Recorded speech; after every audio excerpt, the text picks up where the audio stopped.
આજથી ગુજરાતના વાતાવરણમાં આવશે પલટો. અંબાલાલ પટેલ અને હવામાન વિભાગની નવી આગાહી. તો જાણીશું કે હવે ગુજરાતનું વાતાવરણ કેવું જોવા મળવાનું છે. કયા વિસ્તારોમાં ઠંડીનું જોર વધતું જોવા મળવાનું છે. તો અંબાલાલ પટેલે હવામાનને લઈને શું આગાહી કરી છે, આ તમામ અપડેટ આજના વિડીયોની અંદર જાણીશું. તો વિડીયોને અંત સુધી જોતા રહેજો અને ચેનલમાં નવા હો તો ખાસ કરીને વિડીયોને લાઇક કરી ચેનલને સબસ્ક્રાઇબ કરી દેજો. સાથે સાથે તમે અમારો આ વિડીયો કયા ગામ અને કયા શહેરથી નિહાળી રહ્યા છો એ પણ અમને કોમેન્ટમાં જણાવજો. ભારતના વિવિધ ભાગોમાં આ દિવસોમાં હવામાન બદલાયું છે.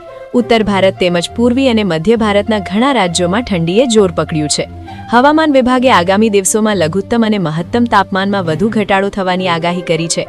તેણે પંજાબથી ઉત્તર પ્રદેશ, બિહાર, બંગાળ અને ઓડિશા સુધીના વિસ્તારોમાં ગાઢથી ખૂબ જ ગાઢ ધુમ્મસની ચેતવણી પણ જારી કરી છે. પ્રવાસીઓને ખાસ સાવધાની રાખવાની સલાહ આપવામાં આવી છે. ગાઢ ધુમ્મસને કારણે જાહેર અને ખાનગી પરિવહન વ્યવસ્થા પર પણ પ્રતિકૂળ અસર પડી છે. ટ્રેનો મોડી ચાલી રહી છે.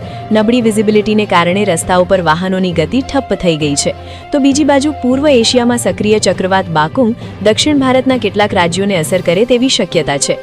ચક્રવાત બાકુંગ અંગેની વાત કરીએ તો તે વાવાઝોડું નબળું પડી ગયું છે. તે હજુ પણ 75 કિલોમીટર પ્રતિ કલાકની ઝડપે આગળ વધી રહ્યું છે અને ભારે વાદળો તમિલનાડુ તરફ આવી રહ્યા છે. આનાથી દક્ષિણ ભારતીય રાજ્યો પર અસર થઈ શકે છે. હળવાથી મધ્યમ વરસાદની અપેક્ષા છે. હવામાન વિભાગ IMDએ ચેતવણી આપી છે કે બેંગલુરુમાં શીત લહેર વધુ તીવ્ર બની શકે છે. IMD અનુસાર ચક્રવાતને કારણે તમિલનાડુમાં મધ્યમ વરસાદ, આંધ્રપ્રદેશમાં વાદળછાયું આકાશ અને બેંગલુરુમાં ઠંડી વધવાની ધારણા છે. IMDએ આગાહી કરી છે કે આવતા અઠવાડિયે બેંગલુરુ અને કર્ણાટકના કેટલાક ભાગોમાં તાપમાન ઘટશે. લઘુત્તમ તાપમાન 12 ડિગ્રી સેલ્સિયસની આસપાસ પહોંચવાની શક્યતા છે.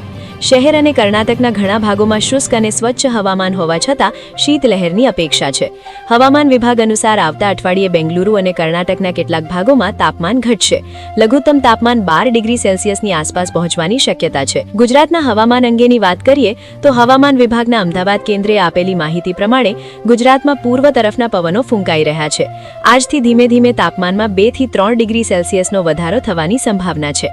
હવામાન વિભાગે આપેલી આગાહી પ્રમાણે 23 ડિસેમ્બર સુધીમાં સૌરાષ્ટ્ર, કચ્છ સહિત ગુજરાતમાં હવામાન શુષ્ક રહેશે. ક્યાંય પણ હાલ વરસાદની આગાહી આપવામાં આવી નથી.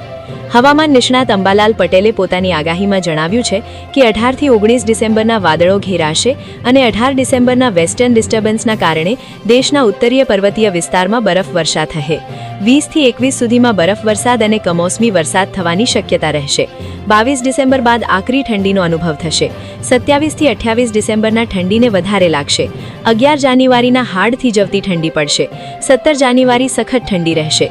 જાન્યુઆરીમાં 1 થી 2 હળવા મજબૂત વેસ્ટર્ન ડિસ્ટર્બન્સ આવતા ગુજરાતના હવામાનમાં પલટો આવશે. લા નીનોની અસરના લીધે સવારના ભાગે ઠંડી વર્તાશે.